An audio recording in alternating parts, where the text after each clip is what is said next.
तपाईलाई आज म एउटा कुरा बताउन गइरहेको छु।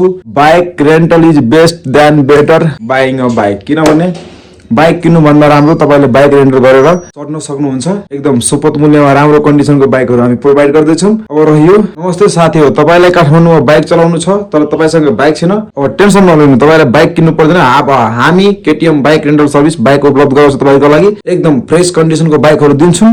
आज म तपाईलाई भन्छु बाइक रेन्टल इज द किन बेस्ट छ भनेसी। त्यहाँ तपाईले बाइक रेन्ट गर्दाखेरि चढ्दाखेरि तपाईले के प्रब्लमहरु म बताउन गइरहेको छु। मेन्टेनेन्स गर्नु पर्यो, किन्नु पर्यो, एकैचोटी बिग अमाउन्ट लाग्छ, डेली इयरली बेसिसमा ट्याक्स पे गर्नु पर्यो, तपाईले एभ्रीथिङ एक्सपेन्सेस होल्ड हुन्छ। तपाईले रेन्टल बाइक युज गर्नुहुन्छ भने rental is the best for buying a bike. किनभने बाइक किन्नु भन्दा पहिला बाइक रेन्ट गरेर आफूले एक्सपिरियन्स गरिसकेपछि त्यसपछि तपाईले काठमाडौँमा आएर बाइक चलाउन अब खोजिराख्नु भएको छ, बाइक किन्न गाह्रो भएको छ तपाईलाई, अब आज टेन्सन नलिनु। तपाईको लागि हामी सिधै बाइक रेन्टमा लिएर आइसकेका छौं। तपाईहरुको लागि थरी-थरीको बाइकहरु छन्, ताकि तपाईलाई हामी चेक नगर्दा लाइसेन्स डकुमेन्ट दिनु ठ्याक्कै यता लिन सक्नुहुन्छ। अब म तपाईलाई बाइक रेन्टल किन बेस्ट भन्ने तपाईले एउटा रिजन भन्न गइरहेको छु। तपाईले बाइक किन्नु भयो भने त्यसको मेन्टेनेन्स, त्यसको इन्स्योरेन्स, रोड ट्याक्स वगैरा वगैरा, तपाईको लो हाई इन्भेस्टमेन्ट यो हुँदैन, त्यो कुराहरु सेक्युर हुन्छ यहाँ यो तपाईको बाइक रेन्टल युज गर्दाखेरि। अब भन्छु तपाईले benefit of bike rental. Benefit bike rental use गर्नु भयो भने तपाईले सर्भिस देखि अदर एक्सपेन्सेसहरु सबै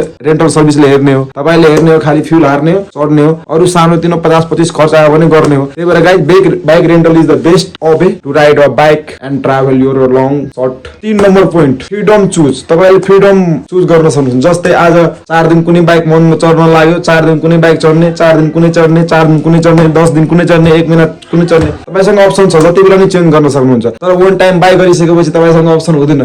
त्यही भएर guys rental best. 4 number point perfect tour and daily tour and entire पठाउ डेली युज फर डिलिभरी। तपाईले त्यो कुराहरुमा पनि इन्कम एउटा आफ्नो बनाउनलाई पनि युज गर्न सक्नुहुन्छ। बाइक रेन्टमा लिएर त्यहाँबाट आफू काम गरेर मलाई केही सर्टेन अमाउन्ट पे गरेर तपाईले पनि आफ्नो केही अमाउन्ट राखेर बचाउन सक्नुहुन्छ। एउटा यो भयो 5 नम्बर पोइन्ट अब भन्दा गइरहेछ। Local trust building. Local trust building भनेको हामीले जहिले पनि वेल मेन्टेन बाइक प्रोवाइड गर्छु रेन्टलको लागि। र यो कुरा अब फुल मेन्टेन गरेर राखेको एभ्रीथिङ कागजहरुदेखि लिएर कागजपत्र सबै क्लियर हुन्छ हाम्रो बाइकको। कस्टमरलाई जहिले पनि फ्लेक्चर तरिकाले मिलाएर जति सक्दो उहाँ खुसी होस् भनेर हामी पठाउँछौं। अब बाइक किन्नु भन्दा पहिला एकचोटी तपाई बाइक रेन्टललाई अनिवार्य सम्झिनु होला गाइज। किनभने bike rental is the best way to ride and explore and you also after that buy a bike and another. अब भेट्छु तपाईहरुलाई अर्को भिडियोमा गाइज। यति मात्र थियो आजको लागि।